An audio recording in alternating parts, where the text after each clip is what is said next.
Kekalkan Al-Quran sebagai imam kita, semoga kembali di dalam petunjuknya. Kalamullah hidayah bagi kita, diberikan Jibril kepada. Kekalkan Al-Quran sebagai imam kita, semoga kembali di dalam petunjuk. وَقَرْنَ فِي بُيُوتِكُمْ، اپنے گھروں کے اندر ٹھہری رہو۔ اچھا، اب اگلی بات آئے گی، یہ تو ہمیں پرانے نظام کی طرف لے جانا چاہتے ہیں، یہ تو ہمیں 1400 سال پیچھے لے جانا چاہتے ہیں، یہ تو ہمیں دقیہ نوسیت کی طرف لے جا رہے ہیں، یہی ہے نا؟ اب ذرا سنیں، اللہ نے اس کا ساتھ ہی جواب دے دیا، وَلَا تَبَرَّجْنَا تَبَرُّجَ الْجَاهِلِيَّةِ الْأُولَى، اور ایسی نمائش اور زیب و زینت اختیار کر کے نہ پھرنا جیسے جاہلیت کے دور میں زیب و زینت اختیار کیا کرتے ہیں۔ اس کا مطلب ہے جسے آج ہم ماڈرنزم کہہ رہے ہیں نا، اصل میں یہ دقیہ نوسیت ہے۔ وہ جو جاہلیت تو پہلے تھی، اسلام بعد میں آیا۔ اس کا مطلب ہے کہ اصل ماڈرنزم کیا ہے؟ اسلام ہے۔ اس سے پچھلا دور تھا جاہلیت کا، جس میں عورت اس طرح سے بناؤ سنگار کر کے غیر مردوں کے سامنے پھرا کرتی تھی۔ میں آپ کو حدیث سناؤں، وقت بڑا مختصر۔ اللہ کے نبی صلی اللہ علیہ وسلم فرماتے ہیں، وہ عورت جو اپنی ایسی سج دھج کرتی ہے اور خوشبو لگاتی ہے اور اپنا ایسا زیور پہنتی ہے کہ مردوں کو اس کی آواز سے وہ لبھا سکے اور اس سے مردوں کی اٹریکشن اس کی طرف مبذول ہوتی ہے، اللہ کے نبی صلی اللہ علیہ وسلم فرماتے ہیں وہ ایسی عورت ہے جیسے زنا کرنے والی عورت۔ زنا کر، اس نے زنا کیا نہیں ہے لیکن لوازمات پرووائڈ کر دی ہے اس نے۔ اپنے گھروں کے اندر ٹکی رہو۔ وَلَا تَبَرَّجْنَا تَبَرُّجَ الْجَاهِلِيَّةِ الْأُولَىٰ، اور زیب و زینت کی وہ نمائش نہ کرتی پھرو جیسے کہ سابقہ جاہلیت میں یہ کیا جاتا تھا۔ اور ذرا دیکھیں جن عورتوں کو کہا جا رہا ہے ان کی جو آئیڈیلز ہیں ان کا معاملہ کیا تھا۔ ایک عورت ایسی ہے جو مسجد میں ہے، ایک عورت کا ہے مسجد میں، اسے پتہ، وہ نماز پڑھنے آئی ہے، مسجد میں بیٹھی ہے، اسے معلوم ہوا اللہ نے پردے کی آیات نازل کر دی ہیں، وہ وہیں بیٹھ گئی، اس نے کسی بچے کو بلوایا، اسے کہا میرے گھر میں جاؤ، فلاں جگہ پر ایک چادر پڑی ہوئی ہے، وہ چادر لے کر آؤ۔ جب وہ بچہ چادر لے کر واپس آیا، اس نے پردہ کیا اس چادر سے اور مسجد سے نکل کے گھر گئی۔ اس کا شوہر کہتا ہے تمہارے پاس تو شرعی عذر تھا، تم چاہتی تو گھر واپس آئی تھی، تمہارے پاس تو چادر تھی نہیں پردہ کرنے کے لیے، تمہیں تو وہیں پتہ چلا تھا ابھی، تو تم اس سے پہلے جا چکی تھی، اس لیے تم ویسے بھی واپس آ جاتی تو کیا حرج تھا۔ اور اس عورت نے جواب دیا کہ اگر میں وہاں سے پردے کے بغیر نکلتی جبکہ اللہ پردے کا حکم نازل کر چکا اور گھر کے راستے میں مجھے موت آ جاتی تو میں اپنے رب کے سامنے کیسے جا سکتی تھی، کیسے جاتی؟ اس لیے میں وہیں رک گئی، میں باہر نہیں نکلوں گی جب تک میں پردہ نہ کروں۔ یہ ہے ہماری صحابیات،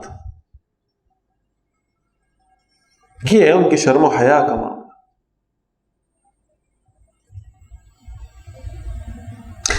سیدہ فاطمہ رضی اللہ تعالیٰ عنہ، اللہ کے رسول صلی اللہ علیہ وسلم کی محبوب بیٹی، لخت جگر ہے اللہ کا نبی صلی اللہ علیہ وسلم۔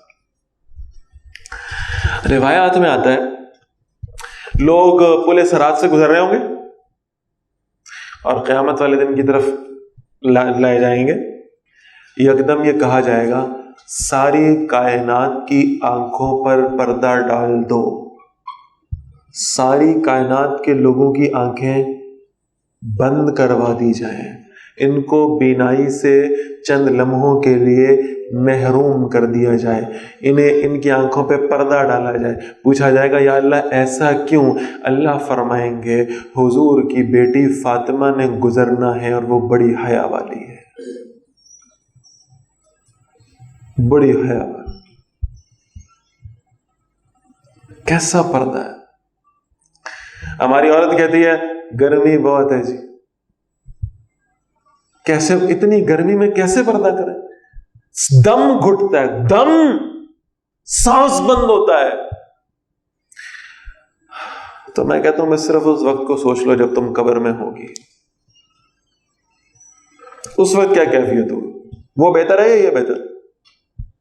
جس اللہ کے نبی صلی اللہ علیہ وسلم نے فرمایا جب مرد مر جائے، فوت ہو جائے تو اسے بھی کفن دو، جب عورت فوت ہو جائے اسے بھی کفن دو، لیکن جب مرد کو کفن دینے لگو تو 3 کپڑوں کا دینا، اور جب عورت کو کفن دو 5 کپڑوں کا دینا۔ یہ کس کے پاس جا رہی ہے؟ اللہ کے پاس جا رہی ہے۔ اللہ کے پاس جاتے ہوئے بھی اسے 5 کپڑوں میں جانا ہے، 3 میں نہیں جانا۔ وہاں جاتے ہوئے بھی اس کے پردے کا، اس کے صحیح لباس کا اہتمام ہونا چاہیے، اسے 5 کپڑوں میں کفن دیا کرو۔ اللہ کے نبی صلی اللہ علیہ وسلم کی حدیث۔ سیدہ فاطمہ رضی اللہ تعالی عنہ بیمار ہیں شدید، اور یعنی محسوس ہوتا ہے کہ موت کا وقت قریب ہے، اور حضرت اسماء رضی اللہ تعالی عنہ وہ قریب ہے۔ حضرت فاطمہ نے پوچھا مجھے ایک پریشانی ہے، کیا تم میری پریشانی دور کرو گے؟ حضرت اسماء نے کہا بتائیں۔ انہوں نے کہا میری پریشانی یہ ہے کہ مجھے یہ لگتا ہے کہ جب میں فوت ہو جاؤں گی اور میرا جنازہ لے جایا جائے گا تو میرا جسم جو ہے، آج تک کسی کو نہیں پتا میں پتلی ہوں، میں موٹی ہوں، میری ہائٹ کتنی ہے، میرا ویٹ کتنا ہے۔ ہم تو یہ سارا کچھ فیس بک کی پروفائل پہ لگاتے ہیں نا۔ اللہ کے نبی کی بیٹی کہہ رہی ہے کسی کو نہیں پتا میں پتلی ہوں، موٹی ہوں، قد کتنا ہے، ویٹ کتنا، کسی کو نہیں پتا۔ جب مجھے کفن میں لپیٹو گے اور مجھے چارپائی پر رکھ کے لے کر جاؤ گے تو مرد میرا جنازہ اٹھائیں گے اور لوگ میرے دیکھیں گے تو انہیں کچھ نہ کچھ میرے فگر کا اندازہ ہو جائے گا۔ مجھے اس کی بڑی پریشانی ہے۔ حضرت اسماء نے کہا کہ ہم جب حبشہ ہجرت کر کے گئے تھے تو ہم نے وہاں دیکھا تھا کہ ایک ایسے چارپائی بناتے ہیں اور اس کے اوپر سے اس کو یوں ایسے کور کر دیتے ہیں کپڑا ڈال کر، تو اندر کیا ہے یہ معلوم نہیں ہوتا، جسم کے پر نظر نہیں پڑتے، ہم اس طرح اس کو کور کر کے لے آتے ہیں۔ تو حضرت فاطمہ رضی اللہ تعالیٰ عنہ نے کہا ہاں یہ بہت اچھا طریقہ ہے، تو تم میرے فوت ہونے کے بعد علی سے کہنا اسی طریقے سے میرا جنازہ لے کے جائے۔ مرنے کے بعد کی پلان، ہم زندوں میں پردہ نہیں کر رہے، زندوں میں پردہ نہیں کر رہے، وہاں یہ فکر ہے کہ میری میت کا پردہ کیسے ہوگا۔ علی سے کہنا مجھے ایسے ہی لے کے جائے رضی اللہ تعالیٰ۔ پھر جب فوت ہونے لگی اور تو کہا حضرت علی رضی اللہ تعالیٰ کو میری آخری وصیت ہے، اور وہ وصیت یہ ہے کہ اس پورے کو کور کرنے کے باوجود پھر بھی علی سے کہنا میرا جنازہ رات کو لے کر جائے تاکہ میری میت، کفن میں لپٹی ہوئی میت پر بھی کسی نامحرم کی نظر نہ پڑ سکے۔ اور آج اس فاطمہ کی بیٹیاں بازاروں میں اپنا فیشن دکھاتی پھرتی ہیں، آج اس فاطمہ کی بیٹیاں بازاروں میں طوائفوں کی طرح ناچتی پھرتی ہیں۔ آج ایک یعنی آپ اندازہ کریں، ایک آدمی ہے اور وہ بیٹھا ہے اور شادی کا فنکشن ہو رہا ہے اور وہ بڑا خوش ہو کر ایسے مونچھوں پہ وٹ پھیر کے بتا رہا ہے یہ میری بچی ہے جی جو ڈانس کر رہی ہے۔ اور اللہ کے نبی صلی اللہ علیہ وسلم فرماتے ہیں فتنہ کا دور ہوگا، لوگ دیوس ہو جائیں گے، دیوس۔ صحابہ نے پوچھا یا رسول اللہ یہ دیوس ہوتا کیا ہے؟ کہا ان لوگوں کی غیرت مر جائے گی، ان کی حیا ختم ہو جائے گی۔ ہو گئی؟ باپ بیٹھا ہے اور اپنی بیٹی کو یعنی بھیج رہا ہے وہ ڈانس سینٹر میں ڈانس سیکھنے کے لیے، باپ۔ یہ دیوسیت نہیں ہے اور کیا ہے؟ یہ بے غیرتی نہیں ہے، اور ہم اسے نام دیتے ہیں یہ ماڈرن کلچر ہے، ماڈرن کلچر۔ اس دیوسیت کا ہم شکار۔ تو فرمایا گھروں میں ٹکی رہو، نہ نکلنا باہر جب تک شرعی عذر نہ ہو، جب تک شرعی تقاضے پورے نہ ہو۔ وَأَقِمْنَا الصَّلَاةَ، ہر نماز قائم کرو۔ وَآتِينَا الزَّكَاةَ، اور زکوٰۃ ادا کرو۔ وَأَطِعْنَا اللَّهَ وَرَسُولَهُ، اور اللہ اور اس کے رسول صلی اللہ علیہ وسلم کا کہنا مانو۔ انما یرید اللہ لیذھب عنکم الرجس اہل البیت، اے نبی صلی اللہ علیہ وسلم کے گھر والوں، اللہ چاہتا ہے کہ تم سے گندگی کو دور کر دے، ویطہرکم تطہیرا، اور تمہیں خوب اچھی طرح پاک کر دے۔ واذکرن ما یتلی فی بیوتکن من آیات اللہ، اور یاد رکھو وہ جو بھی تلاوت کیا جاتا ہے تمہارے گھروں میں اللہ کی آیات میں سے، والحکمہ، اور حکمت میں سے۔ ان اللہ کان لطیفا خبیرا، بے شک اللہ بہت باریک بین اور خوب باخبر ہے۔ ان المسلمین والمسلمات، یہ مردوں اور عورتوں کے 10 اوصاف آ رہے ہیں جو اللہ کو بڑے پسند۔ بے شک فرما بردار مرد اور فرما بردار عورتیں، والمومنین والمومنات، مومن مرد اور مومن عورتیں، والقانتین والقانتات، اور تابعدار مرد اور تابعدار عورتیں، والصادقین والصادقات، اور سچے مرد اور سچی عورتیں، والصابرین والصابرات، اور صبر کرنے والے مرد اور صبر کرنے والی عورتیں، والخاشعین والخاشعات، اور عاجزی کرنے والے مرد اور عاجزی کرنے والی عورتیں، والمتصدقین والمتصدقات، اور صدقہ دینے والے مرد اور صدقہ دینے والی عورتیں، والصائمین والصائمات، اور روزہ رکھنے والے مرد اور روزہ رکھنے والی عورتیں، والحافظین فروجہم والحافظات، اور اپنی شرمگاہوں کی حفاظت کرنے والے مرد اور شرمگاہوں کی حفاظت کرنے والی عورتیں، والذاکرین اللہ کثیرا والذاکرات، اور اللہ کا کثرت سے ذکر کرنے والے مرد اور کثرت سے اللہ کا ذکر کرنے والی عورتیں، اعد اللہ لہم مغفرۃ واجرا عظیما، اللہ نے ان کے لیے بخشش اور بہت شاندار بدلہ تیار کر رکھا ہے۔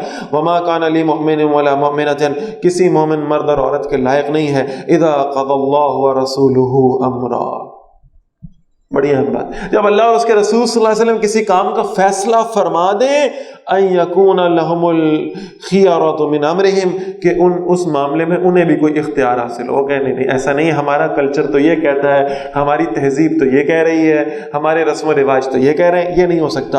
ومن یعص اللہ ورسولہ، اور جس نے اللہ اور اس کے رسول صلی اللہ علیہ وسلم کی نافرمانی کی، فقد ضل ضلالا مبینا، بہت بڑی گمراہی میں جا پڑا۔ وَإِذْ تَقُولُ لِلَّذِي أَنْعَمَ اللَّهُ عَلَيْهِ، نبی صلی اللہ علیہ وسلم جب آپ اس شخص سے فرما رہے تھے جس پر اللہ نے احسان کیا تھا، وَأَنْعَمْتَ عَلَيْهِ، اور آپ نے بھی اس پر احسان کیا تھا، أَمْسِكْ عَلَيْكَ زَوْجَكَ، اپنے پاس اپنی بیوی کو روکے رکھو، وَاتَّقِ اللَّهَ، اور اللہ کی پرہیزگاری اختیار کرو، وَتُخْفِي فِي نَفْسِكَ مَا اللَّهُ مُبْدِيهِ، اور آپ اپنے جی میں وہ بات چھپا رہے تھے جسے اللہ ظاہر کرنے والا تھا، وَتَخْشَى النَّاسَ، اور آپ لوگوں سے ڈر رہے تھے، وَاللَّهُ أَحَقُّ أَن تَخْشَاهُ، اللہ زیادہ حقدار ہے کہ آپ ڈریں اس سے۔ فَلَمَّا قَضَى زَيْدٌ مِّنْهَا وَطَرًا، پھر جب زید نے اس سے اپنی حاجت کو پورا کر لیا، یہ واحد صحابی کا نام آیا ہے قرآن مجید میں، زید بن حارثہ رضی اللہ تعالی عنہ۔ معاملہ یہ ہوا تھا کہ حضرت زید رضی اللہ عنہ کی بیوی تھی اور انہوں نے انہیں طلاق دے دی تھی۔ اب مسئلہ یہ تھا کہ حضرت زینب رضی اللہ تعالیٰ عنہ کا نام تھا، مسئلہ یہ تھا کہ رسول اللہ صلی اللہ علیہ وسلم نے ان سے نکاح کر لیا۔ اب عرب کے لوگوں کی طرف سے یہ تانا آنا تھا کہ یہ تو بھیا آپ نے معاذ اللہ اپنی بہو سے نکاح کر لیا، آپ کا بیٹا تھا اور آپ نے اس کی بیوی، اس نے طلاق دی، آپ نے نکاح کر لی۔ تو فرمایا کہ نہیں، یہ منہ بولا بیٹا ہے، منہ بولے بیٹے کی جو بیوی ہے وہ بہو نہیں ہو سکتی، لہذا فرمایا کہ آپ اللہ سے ڈریں، لوگوں سے نہ ڈریں۔ تو فرمایا فلما قضى زید منها وطرا، جب زید نے اس سے اپنی حاجت کو ختم کر دیا، اپنا تعلق توڑ دیا، ان کے درمیان میں جدائی ہو گئی، زوجناکھا، ہم نے اس سے آپ کا نکاح کر دیا۔ کس نے کیا ہے؟ اللہ نے، لہذا اب کسی کو اس پر سوال اٹھانے کی اجازت نہیں ہے۔ لِكَيْ لَا يَكُونَ عَلَى الْمُؤْمِنِينَ حَرَجٌ فِي أَزْوَاجِ أَدْعِيَائِهِمْ، تاکہ مومنوں پر کوئی تنگی نہ ہو اپنے منہ بولے بیٹوں کی بیویوں کے بارے میں، اِذَا قَضَوْا مِنْهُنَّ وَطَرًا، جب وہ ان سے حاجت ختم کر چکے ہیں، وَكَانَ أَمْرُ اللَّهِ مَفْعُولًا، اور اللہ کا حکم تو پورا ہونے والا تھا۔ مَا كَانَ عَلَى النَّبِيِّ مِنْ حَرَجٍ فِي مَا فَرَضَ اللَّهُ لَهُ، نہیں نبی صلی اللہ علیہ وسلم پر کوئی مضائقہ اس بات میں جو اللہ کی طرف سے ان کے لیے طے کر دی گئی ہے۔ سنت اللہ فی الذین خلوا من قبل، یہی اللہ کا دستور تھا ان انبیاء علیہ السلام کے بارے میں جو ان سے پہلے گزر چکے۔ وَكَانَ أَمْرُ اللَّهِ قَدَرًا مَقْدُورًا، اور اللہ کا حکم پورے اندازے سے طے کیا ہوا ہے۔ الذین یبلغون رسالات اللہ، وہ لوگ جو اللہ کے پیغامات پہنچاتے ہیں، وَيَخْشَوْنَهُ، اور وہ اسی اللہ سے ڈرتے ہیں، وَلَا يَخْشَوْنَ أَحَدًا إِلَّا اللَّهَ، اور وہ کسی سے نہیں ڈرتے سوائے اللہ کے۔ وَكَفَى بِاللَّهِ حَسِيبًا، اور اللہ حساب لینے والا کافی ہے۔ ما کان محمد ابا احد من رجالکم ولکن رسول اللہ وخاتم النبیین، محمد صلی اللہ علیہ وسلم تمہارے مردوں میں سے کسی کے باپ نہیں ہے۔ اللہ کے رسول صلی اللہ علیہ وسلم کو اللہ نے یکے بعد دیگرے 3 بیٹے دیے، 2 خدیجہ رضی اللہ تعالیٰ عنہ سے اور ایک حضرت ماریہ قبطیہ رضی اللہ تعالیٰ عنہ سے، تینوں کو اللہ نے بچپن میں واپس بلا لیا اپنے پاس۔ اور معلوم ہی ہوتا ہے کہ اس میں حکمت یہ تھی کہ عام طور پر نبی کا بیٹا بھی نبی ہوتا ہے، ایکسیپشنز کے علاوہ، جیسے نوح علیہ السلام کے ایکسیپشن تھے، ان کا بیٹا نافرمان تھا، لیکن یہ ایکسیپشنز کے علاوہ نبی کا بیٹا بھی نبی ہوتا ہے. تو کسی کو یہ گمان نہ ہو کہ نبی صلی اللہ علیہ وسلم کے بعد آپ کا کوئی بیٹا تھا اور وہ بھی نبوت کا اہل تھا. تو فرمایا کہ ہم نے آپ کو مردوں میں سے کسی کا باپ نہیں بنایا. کیوں نہیں بنایا؟ ہم نے آپ سے بیٹے واپس لے لیے. وَلَكِنْ رَسُولَ اللَّهِ وَخَاتَمَ النَّبِيِّينَ، اور ہم نے آپ کو اللہ کا رسول بنایا اور ہم نے آپ کو ختم نبوت کا تاج پہنا دیا. ہم نے آپ کو ختم نبوت کے درجے پر فائز کر دیا کہ آپ کے بعد اب کوئی نبی دنیا میں آنے والا نہیں ہے.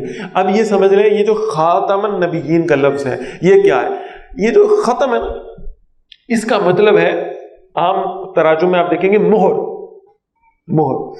اور یہ جو ختم نبوت کے منکر ہیں یہ کہتے ہیں کہ مہر اصل میں اسٹیمپ ہوتی ہے.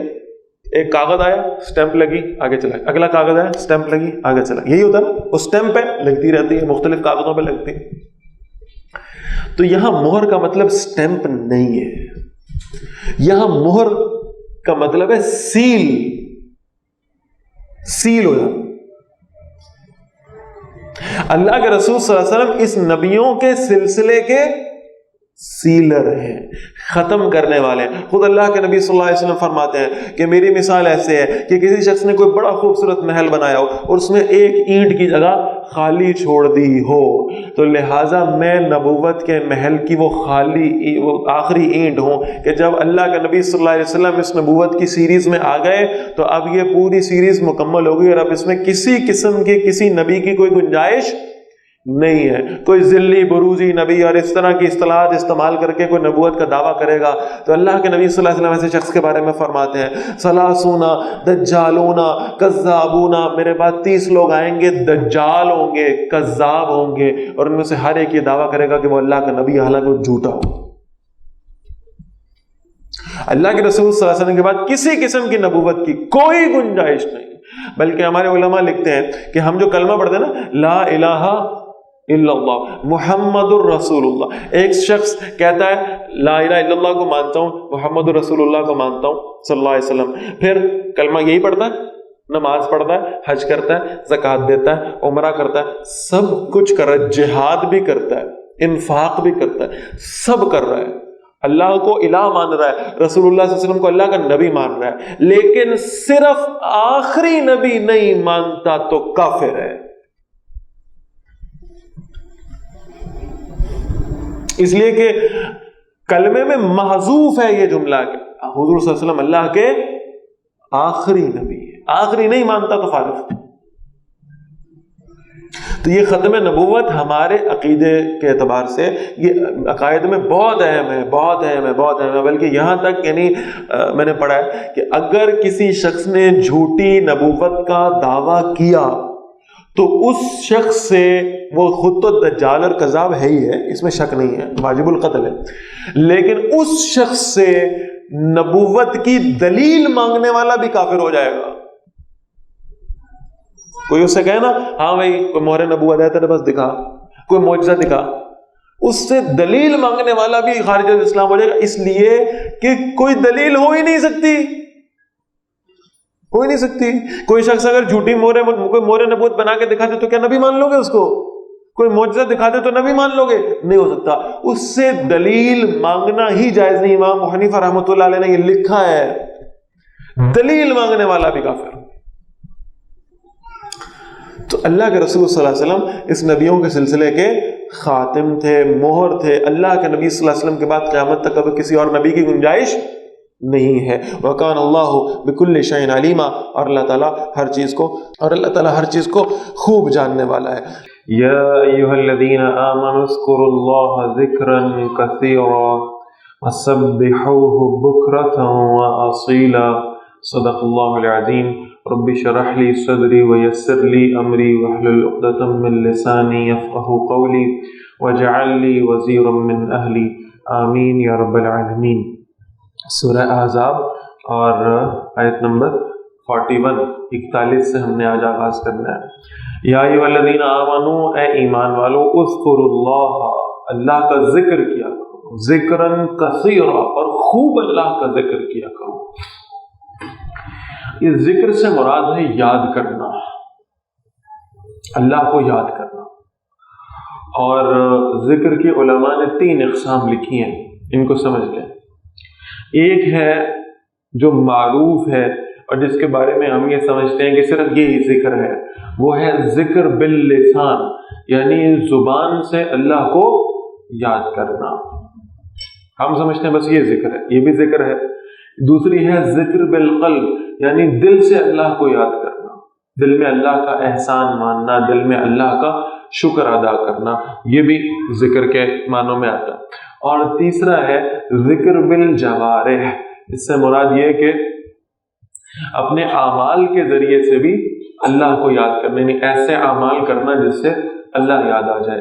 تو یہ ذکر کی 3 اقسام بیان ہیں. اس میں سب سے اہم ذکر باللسان ہے، یعنی زبان سے اللہ کو یاد کرتے رہنا. اس ذکر کی بڑی فضیلت ہے. اللہ کے نبی صلی اللہ علیہ وسلم فرماتے ہیں میں معراج پر گیا تو مجھے بتایا گیا کہ جنت ایک خالی میدان ہے، اور آپ اپنی امت کو بتائیے کہ آپ کی امت میں سے جو شخص ایک مرتبہ سبحان اللہ کہہ دے یا الحمدللہ کہہ دے یا اللہ اکبر کہہ دے تو اللہ تعالیٰ اس کے لیے جنت میں ایک درخت لگا دیتے ہیں. تو ایسے آپ ذکر اذکار کر کے جنت میں اپنے لیے ہریالی پیدا کر سکتے ہیں اور جنت میں اپنے محل کھڑے کر سکتے ہیں. یہ اللہ کا ذکر ہے. پھر اللہ کے نبی صلی اللہ علیہ وسلم فرمایا کہ میں تمہیں بتاؤں افضل ذکر کیا ہے، ذکر میں سب سے افضل وہ کیا ہے. تو صحابہ نے عرض کیا کہ اللہ کے نبی صلی اللہ علیہ وسلم آپ ہمیں ضرور بتائیے افضل الذکر کیا. اللہ کے نبی صلی اللہ علیہ وسلم فرمایا افضل الذکر اللہ الہ الا اللہ وان محمد الرسول اللہ صلی اللہ علیہ وسلم. افضل الذکر یہ ہے کہ تم لا الہ الا اللہ پڑھتے رہو، کلمہ طیبہ پڑھتے رہو، یہ افضل الذکر ہے، ذکر میں بھی سب سے افضل. پھر اسی طرح ذکر کی جمع ہے اذکار.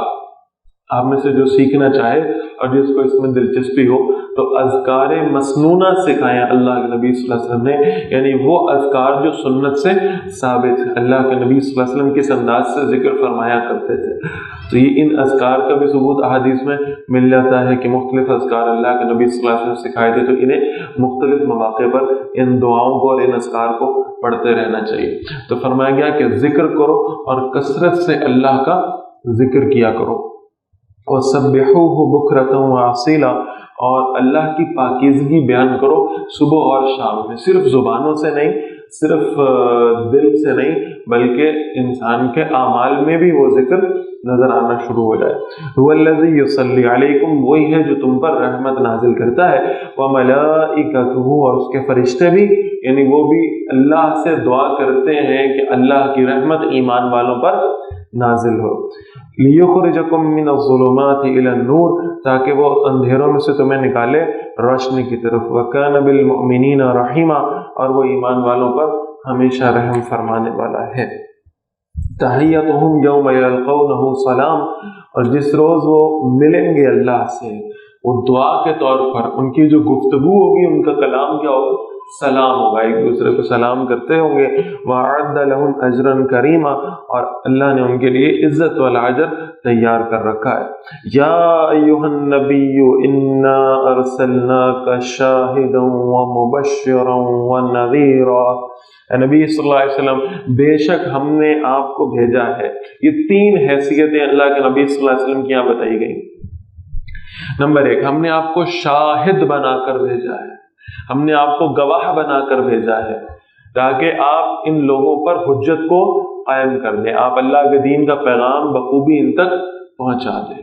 اور اس کے لیے آپ 2 طریقے اختیار کریں گے، 2 راستے اختیار کریں گے. پہلا راستہ کیا ہے؟ مبشرن، بشارت دینے والا، خوشخبریاں سنانے والا. ان لوگوں کو جو ایمان لائے، وہ لوگ جنہوں نے اللہ کی اطاعت اور فرما برداری اختیار کی، ان کے لیے خوشخبریاں. وَنَذِيرًا، اور خبردار کرنے والا. وَدَاعِيًا إِلَى اللَّهِ بِإِذْنِهِ، اور اللہ کے حکم سے اس کی طرف بلانے والا ہم نے آپ کو بنا کے بھیجا ہے. وَسِرَاجًا مُنِيرًا، اور روشن کر دینے والا چراغ، یعنی ایسی روشنی ہے کہ بھٹکے ہوئے لوگوں کو من الظلمات الی النور، اندھیروں سے نکال کر روشنی میں لانے والی، تاریکیوں سے ہدایت کے نور پر لانے والی ذات محمد الرسول اللہ صلی اللہ علیہ وسلم کی ہے۔ وبشر المؤمنین، اور نبی صلی اللہ علیہ وسلم ایمان والوں کو بشارت دیجیے بأن لهم من اللہ فضلا کبیرا، کہ بے شک ان کے لیے اللہ کی طرف سے بہت بڑا فضل ہے۔ ولا تطع الکافرین والمنافقین، اور کافر اور منافقوں کی بات نہ مانے۔ ودع اذاہم، اور چھوڑے ان کے ستانے کو۔ وتوکل اللہ، اور اللہ پر بھروسہ کریں۔ وکفی باللہ وکیلا، اور اللہ کا کارساز ہونا آپ کے لیے کافی ہے۔ یا ایھا الذین آمنوا، ایمان والو، اذا نکحتم المؤمنات، جب تم مومن عورتوں سے نکاح کرو، ثم طلقتموہن من قبل ان تمسوہن، پھر تم انہیں طلاق دو اس سے پہلے کہ تم نے انہیں ہاتھ لگایا ہو، یعنی رخصتی سے قبل طلاق ہوگی، نکاح ہوا اور ابھی رخصتی نہیں ہوئی تھی تو اس سے پہلے طلاق۔ فما لکم علیہن من عدۃ تعتدونها، اور تو تمہارے لیے نہیں ہے کہ تم ان کے لیے عدت کو شمار کرو۔ فمتعوہن، تو انہیں کچھ سامان دے دو، وسرحوہن سراحا جمیلا، اور انہیں رخصت کرو بڑی خوبصورت رخصتی کے ساتھ۔ یعنی اب ظاہر ہے کہ یہ جو عدت کا معاملہ ہے، آج سائنس بھی اس کو ثابت کر رہی ہے کہ عدت، یہ جو عورت کو روکا گیا ہے، ہمارا سیکولر طبقہ اس پہ بڑے سوال اٹھاتا ہے کہ مرد کے لیے کوئی پابندی نہیں، مرد آج طلاق دیتا ہے کل نکاح کر سکتا ہے، اسی دن بھی نکاح کر سکتا ہے، لیکن یہ کہ عورت کے لیے ایک پابندی ہے عدت کو پورا کرنے کی، تو وہ عدت کو پورا کرنا کیوں ہے، اس کی وجہ کہ عورت کو کیوں پابند کیا جا رہا ہے کہ وہ اتنے عرصے تک نکاح نہیں کر سکتی۔ تو اب آپ ذرا اس کی حکمتیں سمجھیں، یعنی آج سائنس اس بات کا اقرار کر رہی ہے، اور اگر آپ سے کوئی سیکولر یا لبرل یہ سوال کرتا ہے تو اس کو جواب دینے کا بھی بڑا بہترین انداز یہ ہے کہ جس سائنس کو وہ خدائی کے درجے پہ لے جا چکے ہیں نا، اسی زبان میں ان کو جواب دیا جائے کہ آج سائنس یہ ثابت کر رہی ہے کہ اگر کسی کو حمل کا معاملہ ہو تو یہ یعنی اتنا عرصہ گزرنے کے بعد ایک تو یہ کہ وہ ظاہر ہو جائے گا اور معاملہ پتہ چل جائے گا کہ یہ حمل ہے یا نہیں۔